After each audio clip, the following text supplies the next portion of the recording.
সারাটি প্রভু তোমার ছবি সারা বেলা কেন তোমার কাছে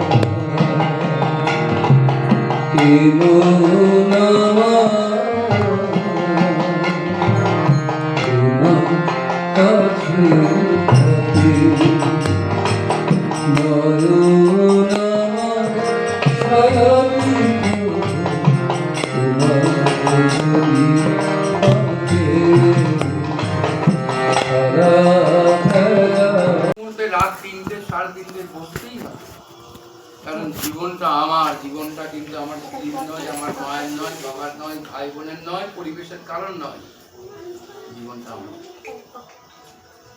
আমাকে সুগঠিত করতে হলে ওই নাম, যেটা মূল উপাদান, যা দিয়ে বিশ্ব ব্রহ্মাণ্ড সৃষ্টি হয়েছে, আমি হয়েছি, আমরা হয়েছি, ওই নাম রূপে সবার মধ্যে তিনি বিরাজ করছেন।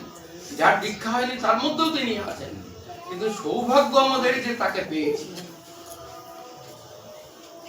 তাই সেই নামে সাধনা করে, ধ্যানে সিদ্ধি লাভ করে ইষ্টপ্রতি প্রদান। ইষ্টপ্রতিটা কিন্তু আমাদের কিন্তু টাকা পয়সা নয়, ভোগ। তিনি আমাকে না চাইতে সব দিয়ে দিয়েছেন। থাক না, যে যেখানে আছে থাক, যার সুবিধা হবে সে এসে বসবে, কনসেন্ট্রেশন নষ্ট হয়ে যাবে, এটা ভোগ। রবি ঠাকুর অনেক লিখেছেন, কি বলছেন? না চাইতে তুমি যা করেছো দান, আকাশ আলো তনু মন প্রাণ, দিনে দিনে নিতেছ আমায় সেই মহাদানের যোগ্য করে, অতি ইচ্ছার সংকট থেকে বাঁচায়।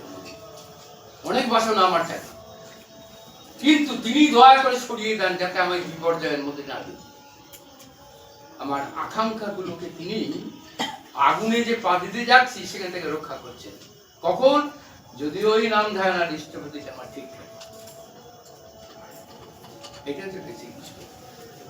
তাই আমাদের জীবনের চর্চাটা ঠাকুরকে নিয়ে হয়। তাই যেটা আচার্যদের বলতে চাইছি, জয় গুরু দিলাম আর পোশাক দিয়ে পরিচয় দিয়ে গুরু ভাই হতে চাই না।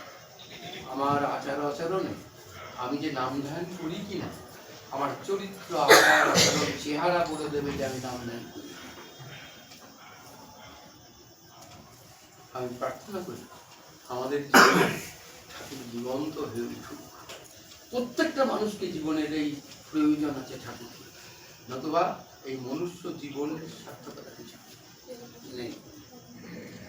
আমার পূর্ণতা তখনই আসতে পারে যদি ঠাকুরময় হয়ে যেতে পারি আমি। আমার জীবনের প্রত্যেকটা লোমকূপ যেন বলতে পারে যে ঠাকুর আমার পরম আপন, আমি তোমার ভালোবাসি।